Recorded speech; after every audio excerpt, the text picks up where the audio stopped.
Hi guys, as we get closer to finding out who will be the next leader of the Conservatives, it seems both camps are appealing to the crazies within the party. Kemi Badenoch is going down the road of the culture war, while Robert Jenrick, it seems, is planting a flag of removing Britain from the ECHR. The former immigration minister has gone so far as to say that he would demand every shadow minister in his cabinet sign up to such a proposal. Now, Dominic Grieve, an ex-Attorney General and moderate Conservative, explained to Matt Frei how insane an idea this is, calling it garbage, and predicted that if Jenrick goes down this route as party leader, it will result in the Conservatives kissing goodbye to any chance of winning power again. In my view, at least one of those two candidates is about to take the party in a very bad direction indeed. And which one is that? Well, that's Jenrick. Both the candidate and the direction? Yes, for very clear reasons, because the Conservative Party is in opposition. It's not going to go back into government for almost 4.5 years, might be slightly shorter than that. This is a time for thinking. What is it that the country needs? How can one craft sensible policies that can deliver that? And when you listen to Robert Jenrick, he's not talking about that at all. This is just a little bit of populist tub thumping, suggesting that there are easy remedies to the country's problems and appealing specifically to the membership of the party, or trying to, not in fact to the Conservative voting electorate at all. And his stance on the European Convention on Human Rights is just complete garbage. It is quite clear that getting rid of the ECHR, there may be arguments for it, there may be arguments against it, is not going to solve the immigration problem with illegal migration into this country one little bit. It's also clear that if you do get rid of the ECHR, there are significant consequences, which he doesn't really want to discuss or just glosses over. One of which is that it is a breach of the Belfast Good Friday Agreement, and it's not at all clear how he intends to get round that. He made a suggestion about getting round it with a Northern Ireland Bill of Rights that, frankly, doesn't stack up. And there's also a significant impact on our trade and cooperation agreement with the EU.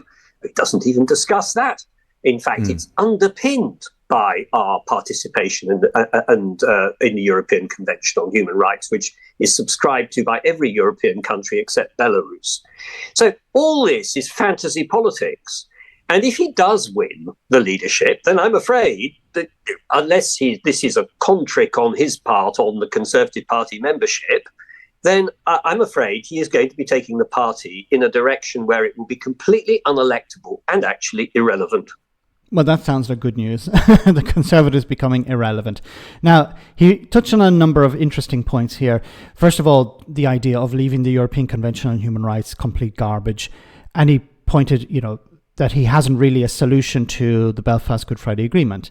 Now, he mentioned a Northern Ireland Bill of Rights, but the point of the European Court of Human Rights is that there's an external court beyond that of the state where people can go to if they feel that their rights are not being protected. So a Northern Ireland Bill of Rights would still be related to the UK. So it would not be the same as having an international court respecting people's human rights, reinforcing those human rights. So it's a pointless gesture. And of course, if, as was pointed out as well, the TCA, the Good Friday Agreement and the TCA are linked up to the European Convention on Human Rights. So if the UK left that, well, then there would be probably economic sanctions from the EU at a time when you're trying to improve trade with the single market and the European Union. Now, this is an attempt to pander to the crazies within the Conservative Party and to a certain extent Reform UK. But Jenrick is not going to really get much traction here because it seems he's not doing very well in the polls. The Conservative Party members are not really buying what he's trying to sell for two reasons. First of all, why back something like this when we can just jump ship to Reform UK? But also second, they don't trust him because he used to be a more moderate individual and now he's jumped on board the far-right bandwagon.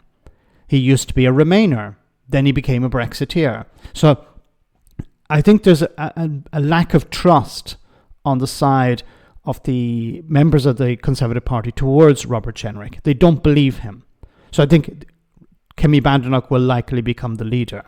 But he's, of course, going to bang this drum of, we need to leave the European Convention on Human Rights. We need to leave. And he may get a position in the shadow government, perhaps. And if he is, he's going to use that to promote himself once again. So the Conservatives don't have any ideas. They don't have any plan to rebuild the economy. They don't have any plan to win back normal voters. They're just appealing to the crazies in the party and likely to Reform UK voters that they honestly think they can win back with more right-wing policies. Let me know in the comment section, guys, what you think. As always, your comments are greatly appreciated. Thanks a lot.